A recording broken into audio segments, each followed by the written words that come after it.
Hello everyone, আমি Arpita and welcome to my channel wake up diaries.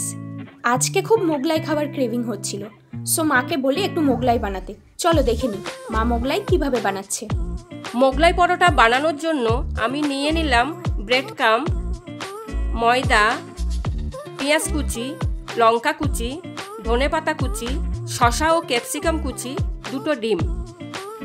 প্রথমে আমি ডিমের মধ্যে দিয়ে দিলাম ব্রেড ক্রাম্ব, লঙ্কা কুচি, পেঁয়াজ কুচি, ধনেপাতা কুচি, নুন, চিনি, লঙ্কার গুঁড়ো। এবার ভালোভাবে সব একসাথে মিক্স করে নিলাম। এরপর একটা পাত্রে নিয়ে নিলাম ময়দা, দিয়ে দিলাম সামান্য চিনি, দিয়ে দিলাম নুন, দিয়ে দিলাম সাদা তেল।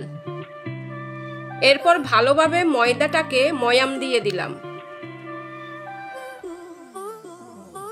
সামান্য জল দিয়ে আরও ভালোভাবে ময়াম দিয়ে দিলাম। ময়াম দেওয়া হয়ে গেলে আধ ঘন্টার জন্য ঢেকে রাখলাম। এরপর একটা লেচি নিয়ে পাতলা করে বেলে নিলাম।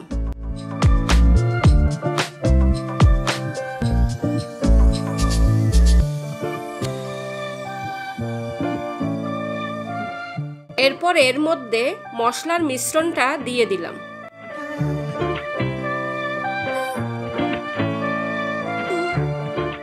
চারদিক দিয়ে মুখগুলো বন্ধ করে দিলাম।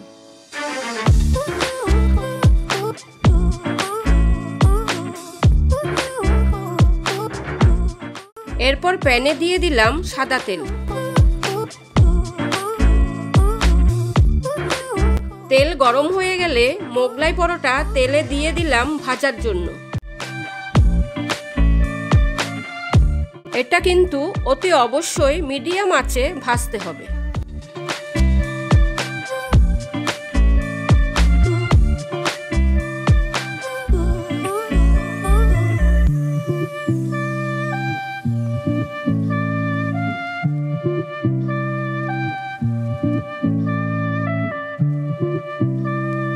ভাজা হয়ে গেলে পিস পিস করে কেটে স্যালাড ও সস দিয়ে সার্ভ করলেই আমাদের সন্ধ্যা স্ন্যাক্স মোগলাই পরোটা একদম রেডি।